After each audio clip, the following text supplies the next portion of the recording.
Hello, this is Gene Preuss.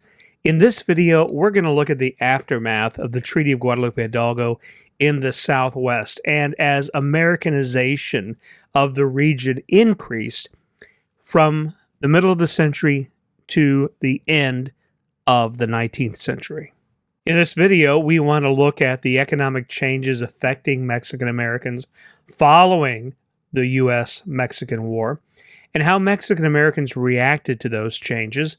And finally, we'll look at some push-pull factors affecting immigration from Mexico into the United States towards the end of the 1800s. One of the big issues surrounding the Treaty of Guadalupe Hidalgo was that right before it was signed, the California gold rush began when a settler, actually a worker at Sutter's Mill in Coloma, California, discovered gold in the American River. And so this was in January of 1848, just a few days before, a week or so before the treaty was signed. And this began the gold rush. Some 150,000 people came to California. But what about the people already there? Articles 8 and 9 of the treaty talked about citizenship for those Californios, the people in Arizona, in New Mexico, and in Texas. Over 80,000 people were affected by the treaty and made the decision whether or not to become Mexicans or to accept that they were now American citizens. For the Californios, competition over the gold fields fueled animosity. First, California passed a foreign miners law, which said that if you were a non-Anglo, you had to pay $20 a month to mine. The Anglo miners did not have to pay this. This was only on Mexicans, on Chinese, and other miners who came in. This was a heavy price because there was no guarantee that any of those miners were going to make any money, and $20 a month was a hefty sum in those days. In the state constitution in 1849, Californios in the Senate tried to protect property for other Californios, the other Mexican citizens there. In fact, they made sure that legislation was printed in Spanish so that those who were literate could read them, and they began teaching Spanish in schools. And in 1851, there was the California Land Act, which set up a board of commissioners to settle the claims. Now, they weren't always successful. A part of it was the requirements on how to prove that you owned land, that you had a Spanish land grant. Was often very difficult for people because they were old. They had been given many generations back. Sometimes they had been lost, and you had to prove the documents existed in order to prove that you owned the land. If not, the land would be made available to white settlers. And there was a lot of resistance that resulted because of this, and because of some cultural conflicts that between Anglo-Americans and the now Mexican-American citizens. One of the most famous is that of the story of Joaquin Murrieta. In 1852, 1853, Murrieta was considered a bandit, and many of the common people embraced him. Now, there's even some question as to whether or not he really existed, or if he was a composite figure that was created, but there were bounties put out for the head of Murrieta, and many heads of Murrieta showed up. Now that tells us something about how this warrant was executed, and that many people just went out and killed any Mexican California that they saw and said, well, this is Joaquin Murrieta, or it may have been somebody that they felt or feared was associated with them. So there was a lot of vigilantism tied up into the Murrieta story. Murrieta is most famous because he was the influence for the Zorro movies that Walt Disney made famous. There was also people like Francisco Ramirez, who was a newspaper editor, and he published in Spanish for Californios. And so they're trying to protect and preserve some of their culture. And there were ranchers, California ranchers, who did benefit from the cattle market. As more and more people were moving into California, they wanted access to beef. And so during the 1850s and 1860s, cattle was brought in, a lot of it from Texas. And these ranchers were also growing their own herds. And so they were able to make money off the increased settlement. In Texas, following the revolution, many Tejanos lost political power. One of the examples is Juan Seguin. As we mentioned before, Juan Seguin was at the Alamo. He was a defender. He was sent out by Travis to get word to Sam Houston, and when the Alamo was attacked, he was not there. He was on his way back, but Seguin became one of Houston's trusted lieutenants and was there at the Battle of San Jacinto. Now, Seguin, because of his role in the revolution, Texas Revolution, eventually ends up as mayor of San Antonio, but because of the increased Anglo in-migration into Texas, after it considered itself independent, there was a growing rift between Tejanos and Anglo newcomers. And so there were fights because squatters were coming in, illegally taking land, taking property. He opposed them. He was forced out of office, forced to flee to Mexico in the 1840s, although he does return a few years later. Overall, the population, the Tejano population in Texas decreased to only 10% of the population. Now, that's because some people are leaving, but it's also because of the influx of Anglo settlers. And so by 1845, and this is relatively soon after the revolution, within 10 years, there was only one Tejano at the Constitutional Convention. That was Jose Antonio Navarro.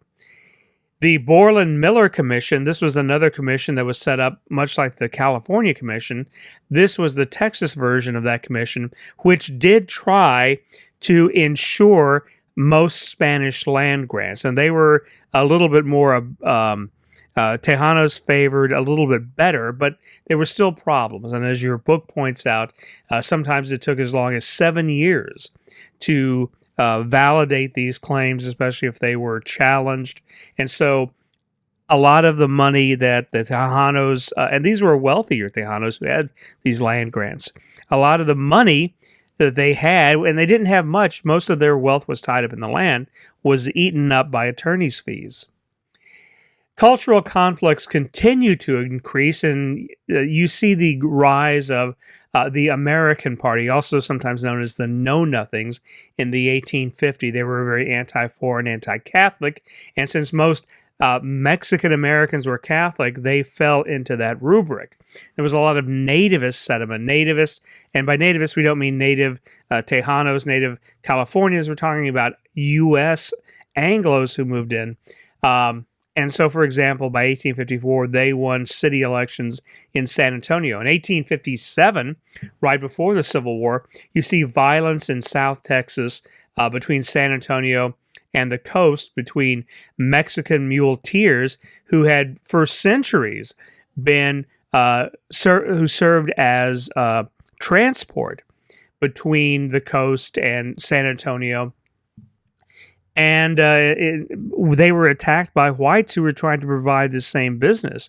And so the militia was called in to protect the Tejanos. And you also had people like Juan Cortina, who is seen as a border bandit. He got into a fight with some Anglos in South Texas over someone that they were abusing. He saw them beating up somebody. He may have killed some people. There's a lot of legend around the story. And so he ends up fleeing to Mexico, but he shows up again until the end of the century. Mexican Americans fought on both sides of the Civil War. Some were Confederates, some were U.S. troops. They were affected by droughts also in California in the early 1860s, and this is going to change their economic status, both because of the war and because of environmental conditions. Most Californios supported the Union, for example. However, in New Mexico, you had some who were supportive of the Confederacy and had benefited from slavery, while you had others who did support the Union. And in Texas, you also had people on both sides. Santos Benavides, for example, was the highest ranking Mexican-American Confederate. Juan Cortina comes back across from Mexico, joins or at least says he sides with the United States troops and attacks Confederates along the border. And this is a very important thing that had happened because many of Southerners were trying to get their cotton through Texas across the Rio Grande into Mexico to ship it out, to have it not be stopped by U.S. blockades during the Civil War. And so also remember, there was an attempt to create a Confederate territory in New Mexico and Arizona. Mexico was also having problems of its own during the U.S. Civil War. Between 1861 and 1867, they faced being taken by France. During the Treaty of London, this gave some European powers were trying to force Mexico to pay debts owed to these European powers. And most famously, even for us today, was the Battle of Puebla on May 6th of 1862. This is Cinco de Mayo, is what this is in favor of, the Battle of Puebla, which ended on May 6th. And it was the hero of that was a Tejano soldier, General Ignacio Zaragoza, and you see his picture here, who grew up in Goliad, Texas. The French did put a king on the throne, an emperor on the throne in Mexico. That was Maximilian in 1864, although he doesn't last very long. Overall, though, after the Civil War, the economic landscape in the American Southwest continued to change, largely due to this process that you see on the right-hand side of the circle. You had a lot of economic opportunity that drew U.S. settlers, Anglo settlers, into the American Southwest and West, as a matter of fact. And so with them, with the Anglo presence, came railroads. There also was resistance by both Native Americans and also many of the Mexican residents of the state. And so this is going to involve military, because U.S. forces are going to come in to keep the peace, especially during the Indian Wars of the 1860s through the 1890s. And so this is going to all come in together and have a role. For the arrival of the railroads, this is also going to affect routes. Most of the railroads were from California, connected to the United States from California all the way to the East Coast in New York. And what that's going to do is shift trade routes in the Southwest. A lot of those trade routes had been from Santa Fe down into Sonora, and from other Mexican settlements south. However, once the trains come in, that's going to move those supply lines east and those commerce lines east to west. And so many of the freighters, many Mexicans, Americans who were serving as driving mule teams, hauling freight north and south, are now going to be replaced by trains that are going east to west. So this is going to shift the economy. You're also going to see an increase in Anglo settlement. And with the Anglo settlement, the railroads are bringing them out there.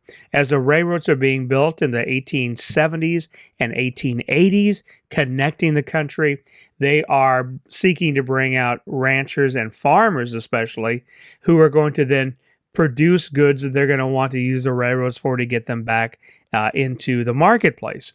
And so that is going to increase the Anglo presence. It's also going to lead to increased military expansion. You're going to see the cattle trails and ranching, and then that's going to move way to farming. You're going to see Indian wars in the 1860s through the 1890s. One example of the resistance, though not necessarily Native American, was in eastern New Mexico and into some parts of West Texas, and that was the Gordas Blancas, the Whitecaps.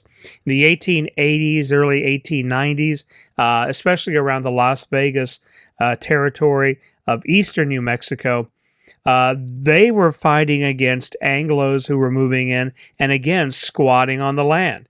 They were fence cutting and destroying some of the property of the Anglos, and this is going to lead to violence and warfare on their part between Anglos and Mexican American citizens.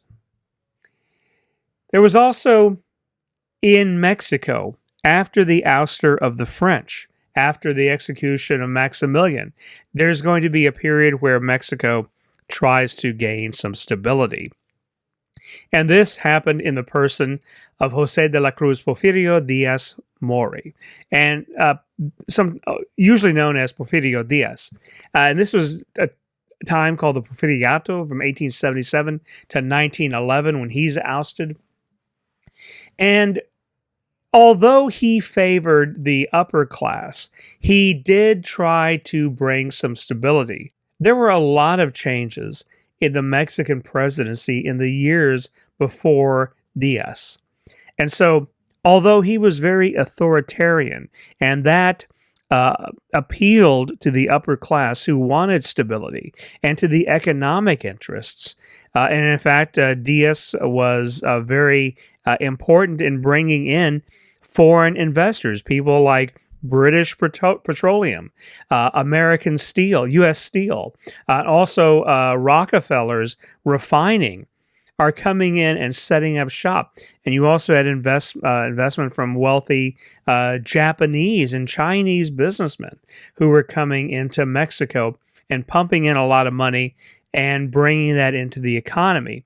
However, on the other hand, Diaz was also taking a lot of land away from indigenous people, from native Mexicans, and dissolving their land holdings, their communal land holdings, much as the United States was doing with its Indian reservations.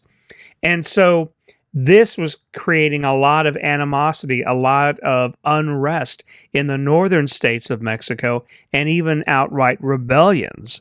And so the military was called in to kind of quell those as well. But then you have that combined with railroads. And as the railroads were crossing the United States, railroads were also coming from Mexico into Southern American terminals, like Tucson, Arizona, San Diego, California, Laredo, Texas, Brownsville, Texas, and connecting to points like San Antonio, Houston, and other points. So you had more of the beginnings of what we might call a global economy, at least between the United States and Mexico, the beginnings of this international economic increase. But they're also going to serve as conduits for immigrants as well. And so you're going to see this north-south, east-west trade routes begin to spread Mexican immigrants as they're coming in, some of them fleeing the unrest in those Mexican northern states. So in this video, we looked at the time period from 1848 to about 1900, and we were looking at the changes affecting the Mexican-American community. And we see that agriculture, railroads, and military connections with the United States into the American Southwest provided changes to the economic landscape. And that Mexican Americans certainly suffered the loss of their land. There were shifting economic conditions, and some benefited, but others paid a heavy price as a result of those. And there was marginalization of the Mexican community, and with a growing influx of Anglo settlers in the area. So once where the area is predominantly maybe Mexican, it's now predominantly Anglo-American. And this is going to cause dissatisfaction, it's going to cause resistance, and it's going to cause rebellions. And finally, we looked at some of the push-pull factors affecting immigration that helped continue to build and sustain the Mexican community, Mexican-American community, while some people did leave. Many remained, some because they had no choice, but also some took advantage of these new opportunities and benefited. And also chaos in Mexico increased immigration, especially as a result of the railroad connections. So that's the lecture for this video. Thank you very much for watching, and next we'll talk about the growing Mexican-American community as a result of the end of the Porfiriato and the Mexican Revolution.